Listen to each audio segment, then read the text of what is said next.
Nouvelle Téléguinée, Kadel Janvier. Chaque jour. Devant jour à 4 heures. Le matin à 8 heures. À midi, midi tapant. À soir, 8 heures. Télégamme, Téléguinée Magazine, chaque dimanche, 4 heures d'après-midi. Nouvelle Téléguinée, sans commentaire, sans voix monter, Kadel Janvier.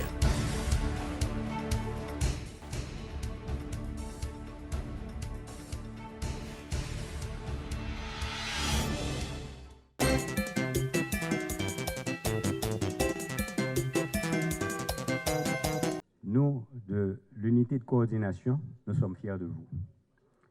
Non seulement vous avez supporté l'idée du symposium, mais vous avez participé d'un enthousiasme que nous n'avions pas prévu.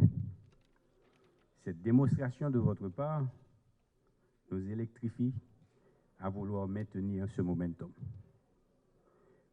Comme je vous l'avais dit lors du lancement, suite aux instructions formelles du président de la République, son Excellence Jovenel Moïse, qui a transpiré dans la lettre de cadrage du Premier ministre d'alors, dirigée à l'endroit du ministre de l'Intérieur et des collectivités territoriales antérieures, il a été clair que le ministère devait prendre soin de renforcer la capacité des délégations et des vice-délégations.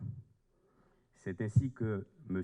Brave Gassendi, mon prédécesseur à la tête de l'unité de coordination en charge des délégués et des vice-délégués, s'est mis à l'œuvre en collaboration avec des cadres de l'OMRH pour élaborer le programme d'appui à la déconcentration par le renforcement des délégations PADRED, abrévié PADRED.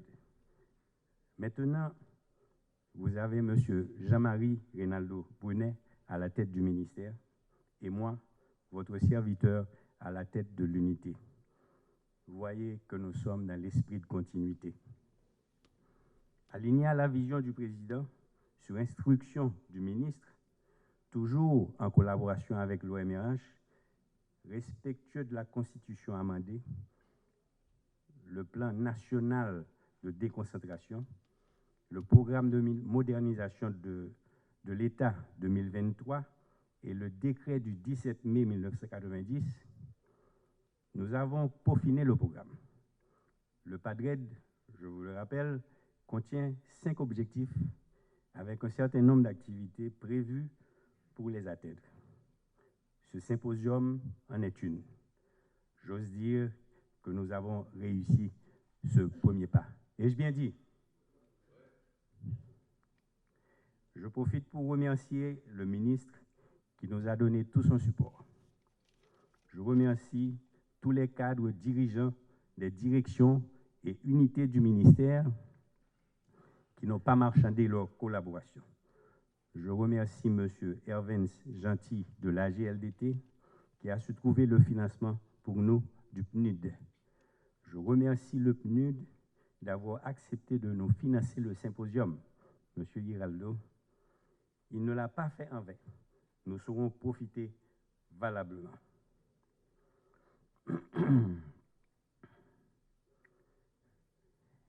C'est ainsi que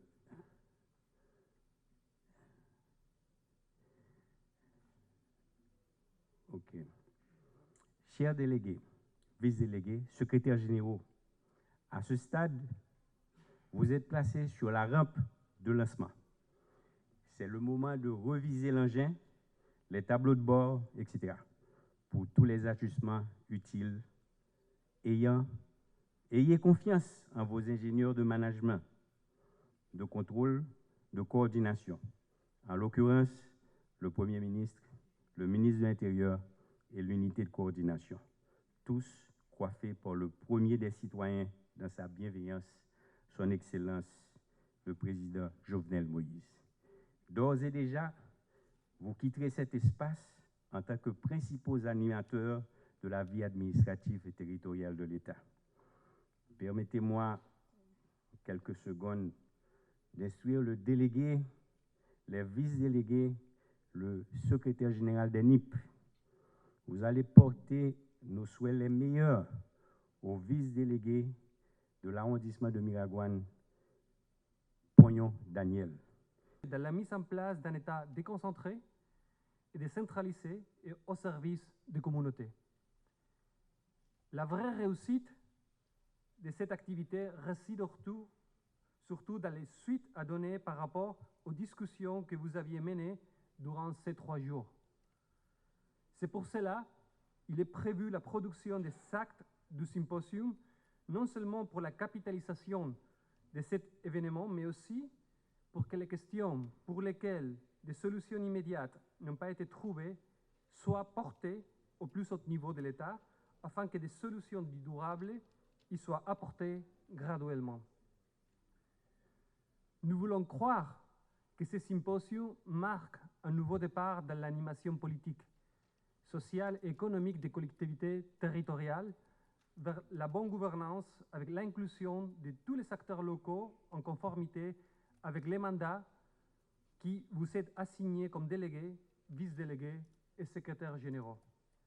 Mesdames, Messieurs, en conformité avec les objectifs de développement durable et les plans stratégiques de développement d'Haïti, le programme des Nations Unies pour le développement est prêt à accompagner l'État haïtien dans le processus de renouveau. Nous continuerons de travailler avec les autorités du pays afin de contribuer à son émergence. Il vous revient de vous féliciter vous-même qui aviez été les acteurs dans la planification, dans son organisation en tant que participants et participantes. C'est l'occasion de louer les efforts de tous les cadres d'institutions nationales qui n'ont pas ménagé leurs efforts à travers de longues heures de rencontres, de discussions et d'échanges en concertation avec l'équipe du PNUD pour réaliser cette œuvre.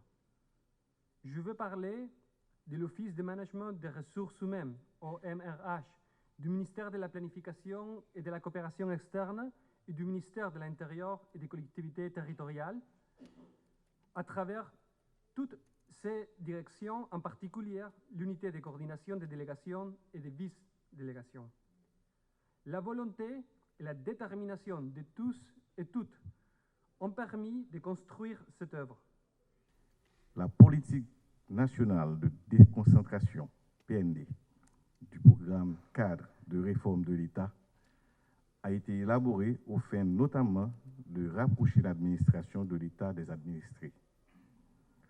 Aussi, sur instruction du président de la République, le programme de modernisation de l'État, PME 2023, lancé en octobre dernier, comporte des axes clés qui sont consacrés à la gouvernance locale. En ce sens également, la vision du chef de l'État place l'articulation et la coordination de l'action comme enjeu majeur de l'efficacité et de l'efficience des interventions publiques sur toute l'étendue du territoire pour une meilleure prestation et un plus large accès aux usagers. Les Haïtiens, les Haïtiennes qui vivent à travers le pays demandent plus de services aujourd'hui. Et c'est la responsabilité de l'État de les servir. Et si c'est la responsabilité de l'État, c'est la responsabilité des représentants de l'État, des délégués, des vice-délégués.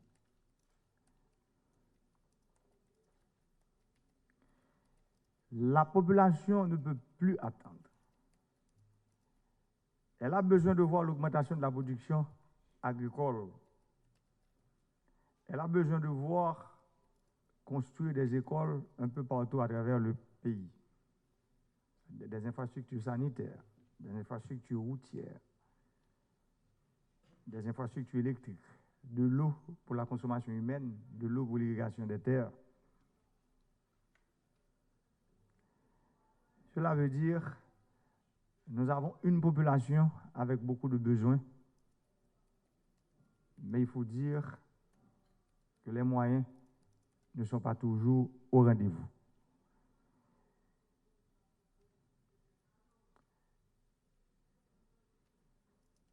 Mon devoir comme président de la République,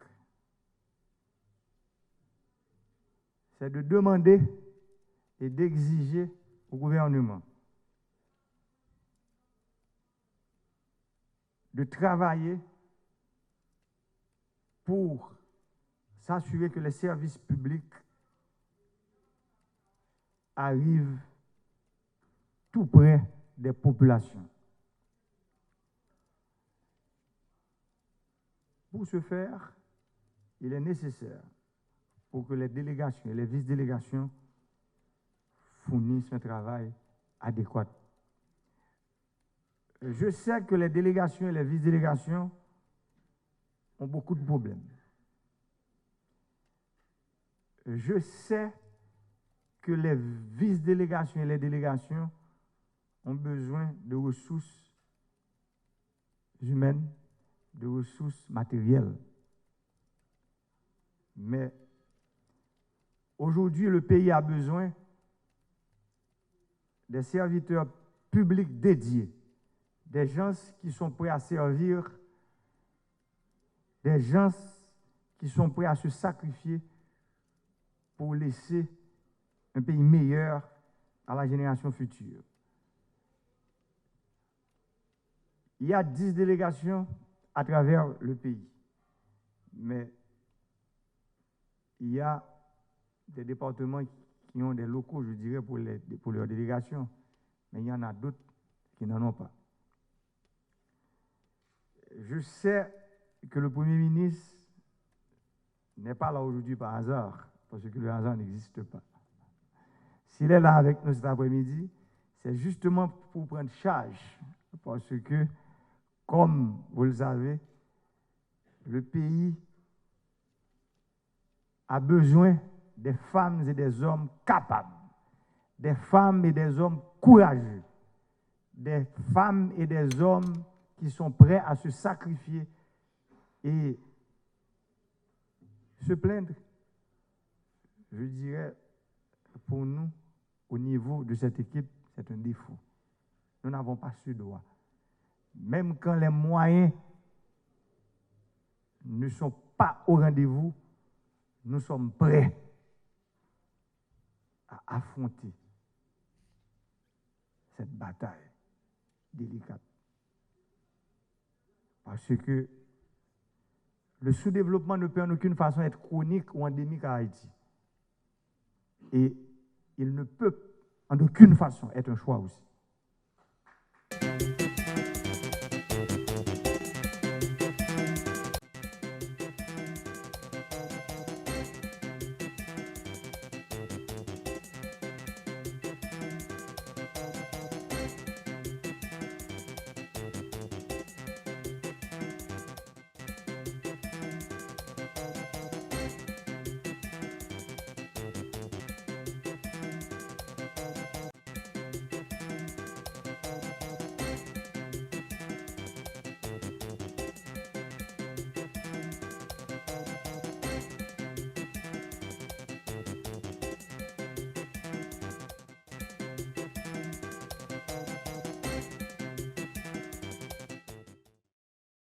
Urba Haïti, dont la première phase mobilise quelques 53 millions d'euros, va capitaliser sur cette expérience et s'atteler à 2 chantiers parallèles, mais qui sont étroitement imbriqués.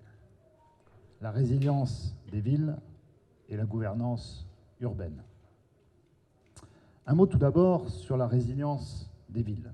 Comme vous le savez, et ça vient d'être rappelé par le maître de cérémonie, Haïti figure au 4e rang mondial en matière de vulnérabilité climatique. Et avec plus de la moitié de la population habitant en ville, les villes haïtiennes cumulent beaucoup de risques. Je vais donner quelques chiffres. 94% des surfaces bâties sont exposées au risque sismique. 94%. 57% sont exposés au risque d'inondation.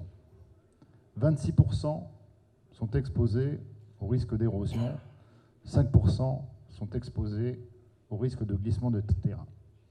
Ces chiffres, en eux-mêmes, sont suffisamment éloquents et je pense ne nécessitent pas de commentaires additionnels. Facteur aggravant, la croissance exponentielle des villes haïtiennes se fait aujourd'hui trop souvent dans les zones exposées aux risques les plus forts pour former des quartiers informels. ces quartiers sont généralement dépourvus des infrastructures et services de base nécessaires et n'ont pas de tram viaire organisé, c'est-à-dire de voies publiques en bonne et due forme.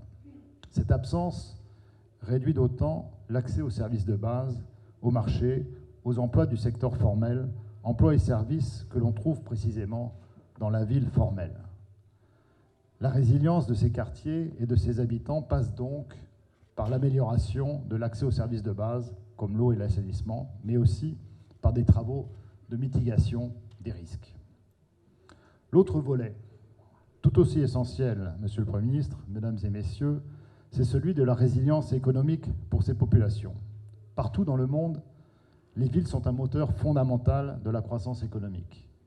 Une ville qui marche bien offre au secteur privé de l'énergie et de la connectivité, ce qui permet à ces villes de grandir et d'offrir de bons emplois. Dès lors, améliorer la mobilité en ville et l'accessibilité constitue un enjeu fondamental, non seulement pour faciliter le développement du secteur privé, mais aussi pour fédérer les citoyens autour d'une identité citoyenne commune. Les défis sont donc nombreux, ils sont aussi difficiles. Face à ceci, il faut une détermination sans faille de tous les acteurs de l'État pour fournir des réponses tant conceptuelles que concrètes à travers de nouvelles infrastructures et une planification urbaine mieux réfléchie. Les objectifs spécifiques de cette phase sont le renforcement de la gouvernance du secteur urbain au niveau national, régional et local, le renforcement de la résilience des villes et des populations urbaines. Ces deux axes d'intervention devront servir de repères pour mesurer et apprécier à terme les résultats atteints. Le programme URB Haïti est un effort de taille inscrit dans la longue liste des initiatives à accomplir par mon gouvernement pour faire face aux grands défis nationaux à lever. Défis notamment de la forte croissance de notre population qui a doublé en 30 ans. Défi encore plus préoccupant de l'expansion de l'urbanisation effrénée de notre territoire, particulièrement dans la région métropolitaine de Port-au-Prince, qui rassemble aujourd'hui plus du tiers de la population nationale. Je me réjouis donc de piloter ce programme, qui est le prolongement du programme d'appui à la reconstruction et à l'aménagement des quartiers PARAQ, récemment terminé, dont les résultats plutôt satisfaisants ont permis à nombre de nos compatriotes de bénéficier de plans d'aménagement, de structures fiables et de services de base adéquats. URB Haïti se situe dans la même veine. Il s'agira, dans le cadre de ce programme, de rénover le cadre institutionnel urbain au niveau national, régional et local, d'améliorer la capacité de réponse des villes face aux aléas sismiques et cycloniques, de prendre définitivement en compte la sauvegarde environnementale dans la mise en œuvre des projets, enfin de compléter les actions déjà salutaires de la Direction de la protection civile, très active dans les services d'accompagnement et d'appui aux communautés vulnérables. Vu les effets désastreux des catastrophes naturelles, nous avons le devoir, dans le cadre des actions programmées, de joindre l'utile à l'agréable. Je pense déjà à l'effet déclencheur que ce programme aura sur la création d'emplois, notamment dans les zones d'intervention ciblées, sur la diminution des risques face aux menaces courantes, sur la protection de l'environnement et la gestion de l'espace urbain. URB Haïti est une réponse à la recherche du mieux vivre, prônée par l'administration Moïse Séyan et prévue dans les objectifs de développement durable Horizon 2030, ODD 2030. Il est ici question de renforcement de la gouvernance locale et de la résilience des villes face aux chocs externes, vents, tremblements de terre, inondations, sécheresses et j'en passe. Il est donc impératif que les secteurs de l'administration publique concernés par le programme, je veux parler des ministères des Travaux publics, du ministère de l'Intérieur, du ministère de l'Environnement, du ministère de la Planification et de la Coopération externe, qui devront jouer pleinement leur partition dans la mise en œuvre et contribuer ainsi fortement à la réussite du programme. Urba Haïti doit être également une source de motivation, un modèle proposé aux collectivités territoriales, aux associations de la société civile en matière de réussite politique, c'est-à-dire d'organisation de la cité pour le bien-être des citoyens. Mesdames, Messieurs, tant que la science ne parvient pas à nous donner les moyens suffisants pour prévenir et d'éviter une catastrophe naturelle, nous devons trouver par nous-mêmes les moyens d'y faire face. Notre pays doit vivre, comme beaucoup d'autres, avec cette mentalité que notre espace de vie est fortement tributaire des aléas liés aux catastrophes naturelles et que nous devons nous préparer à toute éventualité. L'autre dirait parer pour ne parer.